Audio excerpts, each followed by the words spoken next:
Halo semuanya, perkenalkan saya Rahel.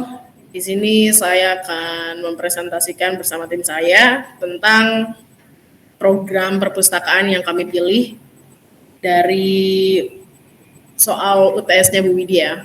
Sebelumnya izinkan saya memperkenalkan anggota saya dulu.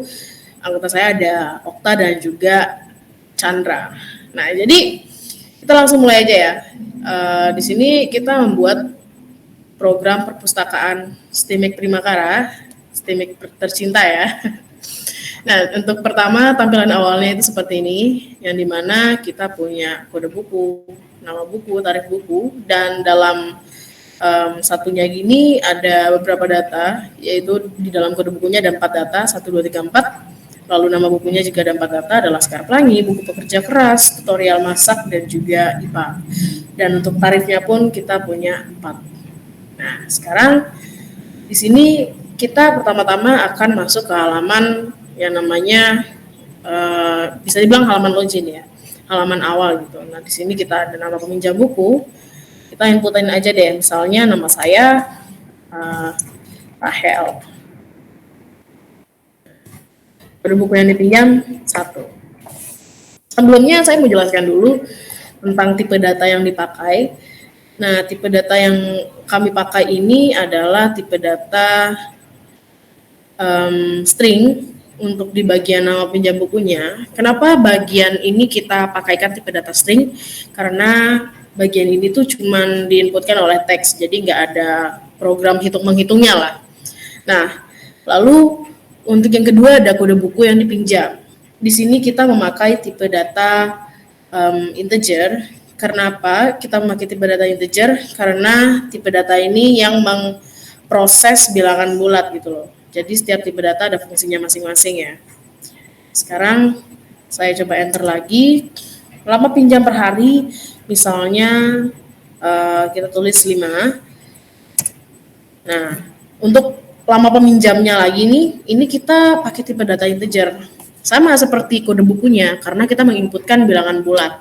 Jadi kalau misalnya bilangan bulat, poinnya adalah kalau misalnya bilangan bulat, kita inputin tipe data integer. Lalu untuk bilangan yang koma-koma, itu kita inputin float, dan untuk yang teks doang itu kita inputin string. Nah, jadi setelah kita udah inputin nama pinjam bukunya, kode bukunya, dan lama pinjam perharinya, di sini bakal langsung muncul gitu rinciannya lah bilangnya. Kita bilang rinciannya. Jadi di sini udah kayak tadi kan kita inputnya satu-satu, sekarang dari rinciannya ini bisa langsung kelihatan semua. Nama pinjam buku, ingat ini adalah tipe data string karena dia cuma teks. Lalu kode buku, di sini ada tipe data integer karena dia bilangan bulat. Ketiga ada nama buku yang dipinjam. Di sini kita makainya ini nggak ada tipe datanya karena kita nggak inputin apa-apa. Jadi dia itu otomatis gitu. Lalu untuk yang lama pinjaman buku, ingat karena kita inputin angka berarti harus tipe data integer karena dia bilangan bulat. Nah, lalu untuk tarif buku. Awalnya kan kita lihat ya, di buku Laskar Pelangi ini tarifnya 5.000 nih. Tetapi kenapa di sini bisa 25? Karena gini, tarif buku dikalikan dengan lama peminjaman. Gitu. Jadi 5.000 dikali 5, hasilnya 25.000. Nah, sekarang kita lihat di codingannya ya. Di sini di awalnya ada void gitu. Nah, di dalam void ini ada variabelnya yaitu perpustakaan. Nah, dalam perpustakaan ini kita bisa menambahkan beberapa macam data yang mau kita inputkan gitu. Jadi misalnya nih ya, kayak misalnya di STIMIK Primakara contohnya gitu. STIMIK Primakara itu adalah luarannya, tetapi di dalamnya ada apa? Di dalamnya ada jurusannya kan, jurusannya ada 3. Jadi di dalamnya ada sistem informasi, ada teknik informatika, dan juga sistem informasi akuntansi. Sama juga dengan fungsi void yang di sini. Sini ada void, lalu nama variabelnya perpustakaan. Nah, di dalam perpustakaan ini kita mau prosesnya tuh kayak gimana? Kita mau dalam peminjamannya tuh mau inputin apa aja. Nah, di sini kan kita ada beberapa data yaitu nama pinjam dan nama buku gitu. Sama. Jadi, nah untuk yang ini sendiri yang ini ya, si outnya ini si outnya ini ibaratnya kayak outputnya lah, dia bakal muncul di bagian sini.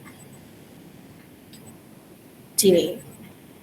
Kita coba ini aja deh. Coba lihat dari yang demonstrasinya ya. Nah, sekarang kita lihat. Waktu kita input kan nama Rahel di sini, otomatis dia bakal muncul di depannya yang di sini. Sini di depannya. Nah, kita lihat lagi di sini. Nah, di bawahnya ini muncul. Rahel telah meminjam buku. Udah benar. Yaitu sepertinya fungsi void. Sebenarnya saya nggak bisa bilang itu terlalu berguna apa enggak juga, karena bagi saya mungkin jarang pakai, jadi saya kurang paham gimana cara menjelaskannya ke kalian. Saya harap kalian masih bisa mengerti dan mencari tahu sendiri dari YouTube atau enggak dari Google gitu. Nah, sekarang yang terakhir adalah kita punya apa ya, kayak opsi apakah Anda ingin minjam buku lagi. Di sini opsinya ada dua, Y atau N. Kalau misalnya kita klik Y, otomatis dia bakal pergi ke halaman awal. Nah, kenapa sih di sini bisa apa ya, bersih gitu? Kenapa tulisannya hilang? Karena di sini kita pakai namanya sistem clear screen. Dari namanya udah bisa paham ya, artinya kayak membersihkan layar, pembersihan lah gitu. Jadi setiap kali kita mencet tombolnya yang tadi, itu otomatis dia bakal balik lagi ke halaman awal gitu. Coba kita inputin lagi. Gimana kalau misalnya kita klik selain Y, tadi kan ada Y sama No gitu. Nah, ini kode bukunya contohnya 2, nomor jamnya 6. Ya, ini rinciannya langsung kelihatan. 60.000 dapatnya dari kode 2 buku pekerja keras yang tarifnya 10.000 dikali dengan lama pinjamnya per hari. Nah, tadi kan Y ya. Kalau misalnya Y kan dia otomatis balik ke halaman awal nih. Gimana sekarang kalau misalnya kita ke halaman N? Ke halaman N. Otomatis ya dia bakal selesai, programnya bakal selesai. Seperti itu. Oke. Nah, di sini seperti yang saya bilang tadi ada beberapa tipe data. Yang di awal ini adalah cara membuat perintahnya lah. Jadi kalau misalnya nggak ada perintah ya otomatis outputnya nggak bakal ada gitu kan. Jadi harus ada perintahnya dulu. Kalau nggak ada perintah ya dia nggak bakal jalan gitu. Untuk integer, sini kita bisa lihat jumlah buku, tarif buku, lama pinjam, dan juga total. Kalau lihat dari kata-katanya semuanya berhubungan dengan angka kan, ya otomatis tipe datanya integer. Sekali lagi saya ingatkan tipe datanya integer. Terus kedua di sini ada string, nama peminjam dan juga nama buku. Nah sekarang di nama peminjam deh sini. Kita lihat di bagian sini ya. Nama pinjam waktu kita inputkan kan cuma teks ya. Berarti kan kalau misalnya kita inputin nama pinjam otomatis yang kita inputkan adalah nama kita sendiri gitu. Ya karena itu makanya dia tipe datanya string karena cuma teks, bukan apa ya, bukan bilangan atau mungkin karakter gitu. Dia nama teks biasa. Char itu karakter dan terakhir ada char nama pinjam. Gitu. Mungkin itu aja penjelasan dari saya tentang void dan juga perintah untuk membuat program ini jalan ya. Dan selanjutnya akan saya serahkan kepada rekan saya yaitu Chandra. Dia akan menjelaskan tentang opsi-opsi yang akan dibuat dalam pembentukan program tersebut untuk lebih tepatnya menentukan opsi dari beberapa pilihan buku tersebut. Kepada Chandra saya serahkan waktu dan tempatnya. Baik, saya akan melanjutkan. Mohon maaf, pas. Jadi untuk membuat opsinya itu atau kondisinya di dalam kode buku ini, biar kita bisa menampilkan di dalam kode bukunya ini, kita harus memakai switch case. Jadi langkah pertama yang harus kita buat itu kita membuat parameter yang di dalamnya itu kode buku. Yang kedua ini ada case 1 atau itu bisa kita lihat di atas di kode bukunya itu kita tulis aja 1, misalkan di tabel itu A, kita tulisin aja case A. Terus kita check out aja langsung. Check out buku yang dipinjam adalah buku Laskar Pelangi dan kita handle aja. Terus untuk tarif ini kita mengambilnya dari tarif buku. Untuk break ini kita untuk mengakhiri dari case 1 ini. Ini fungsinya case ini kita bukan fungsi sih tepatnya. Case ini kita memberikan kayak nilai ke kode bukunya gitu. Terus kita lanjutin aja ke case 2 sama aja kayak tadi. Check out buku yang dipinjam, itu buku yang kedua adalah buku pekerja keras. Tarifnya itu 10.000 dan kita lanjutin ke break. Terus selanjutnya itu di copy aja nggak apa, tapi kita sesuaiin juga pas waktu copy. Kita sesuaiin dengan tabel yang di atas pada tabel yang telah ditampilin tadi. Dan sampai di case 4. Default ini gunanya untuk pada saat kita nginputinnya 5 gitu, dia nggak ada inputan untuk dia. Dia harus berakhir gitu. Jadi sekian penjelasan dari saya kembalikan ke Rahel. Oke, terima kasih Chandra. Selanjutnya di sini kita akan lebih membahas sih, cuman sebenarnya kayak mengulang-ulang aja gitu. Cara menampilkan keseluruhan dari program kita yang tadi. Kalau misalnya diperintahkan otomatis harus ada outputnya ya. Nah, sekarang selanjutnya akan dijelaskan oleh rekan saya bernama Okta. Dia akan menjelaskan tentang output-output yang akan dikeluarkan dari program yang sudah kami rancang. Tapi sebelumnya mohon maaf, saya izin untuk mute dulu supaya suaranya tidak kedengeran.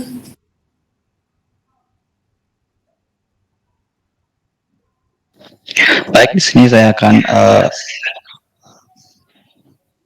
menjelaskan cara penampilan hasil keseluruhan program ini. Nah, pertama itu Aka akan mengeluarkan tabel rincian peminjaman buku.